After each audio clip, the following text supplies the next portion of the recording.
இப்போ நம்ம பார்க்க போகிற கதையின் தலைப்பு ஒட்டகத்தை கொன்ற காகம். ஒரு காட்டில் சிங்கம் ஒன்று அரசு செய்து கொண்டிருந்தது. அதற்கு அமைச்சர்களாக ஒரு நரியும் ஒரு புலியும் ஒரு காக்கையும் இருந்து வந்தன. ஒரு நாள் ஒட்டகம் ஒன்று வழி தப்பி அந்த காட்டுக்குள் வந்துவிட்டது. அதை கண்ட காகம் சிங்கத்தினிடம் அழைத்து கொண்டு போய் விட்டது. சிங்கம் அதற்கு அடைக்கலம் கொடுத்து அதையும் தன் அமைச்சர்களில் ஒருவனாக இருக்கும்படி கூறியது. எல்லாம் ஒன்றாக பல நாட்கள் இருந்தன.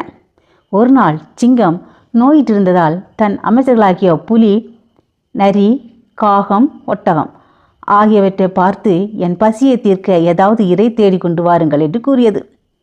அவை நான்கும் காடெல்லாம் சுற்றி திரிந்து எங்கும் இறை கிடைக்காமல் திரும்பி வந்தன.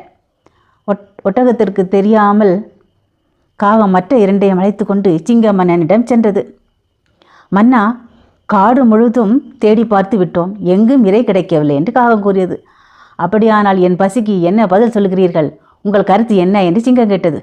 மன்னா, ஒட்டகம் இருக்கிறதே என்று காகம் கூறியது. உடனே சிவசிவா, நினைப்பதும் பாவம் என்று சிங்கம் தன் காதுகளை மூடிக்கொண்டது.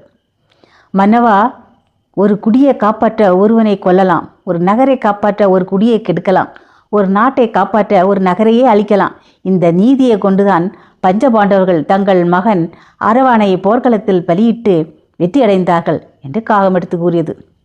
அடைக்கலமாக வந்தவர்களை அழிப்பது சரியல்ல என்று மீண்டும் சிங்கம் மறுத்து கூறியது.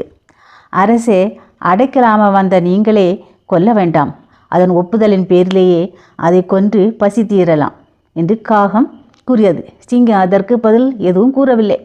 காகம் அது பேசாமல் இருப்பதை ஒப்பியதாகும் என்று எண்ணிக்கொண்டு நரியையும் புலியையும் கூட்டிக் கொண்டு அவ்விடத்தை விட்டு சென்றது. ஒட்டகம் வந்தவுடன் நான்குமாக மீண்டும் சிங்கம் மன்னனிடம் வந்தன. அரசே, இந்த காடு முழுவதும் இறையே அகப்படவில்லை, என்னை கொன்று உண்ணுங்கள் என்று காகம் கூறியது.